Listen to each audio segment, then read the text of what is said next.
Salam aleyküm. Ve selamun aleyküm ve rahmetullahi ve berekat. Bəli, Dubaylı dostumuz, əslən Dubaydan gələn Dubay vətəndaşımız Natiqlə bugün ərəbcə video çəkməyə qərar verdik. Rəqəmləri sayacağıq. Azərbaycanla ərəb rəqəmləri. Gəlin başlayaq. Yallah habibi. Bəli, yallah habibi. 1, Vahid, 2, İthnan, 3, Salasa, 4, Arba, 5. Hamsa, Xamsa nə idi? 5-də.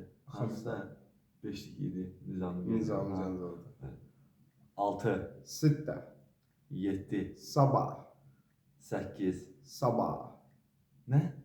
8, Eyni şeydir. Hayır, yok, Hamsa, Sitte, Sabah, Tamaniye. 8, tamaniye. 9, Yok, 8 dedin sen. 8, Tamaniye, 9, Tisa, 10. Aşır. Aşağı. Süper. Necə dostlar, bəyəndisə like qoyun və növbəti video hansı dildə olmasını istəyirsinizsə də altdan yazmanızı gözləyirəm. Kanalı takip edin, takip atın, dəstək olmağı da unutmayın. Sağ olun. Masalama. Assalamu alaikum. Masalama. Masalama. O nədir? Görüşərik. Ya. Masalama. Masalama. Görüşərik.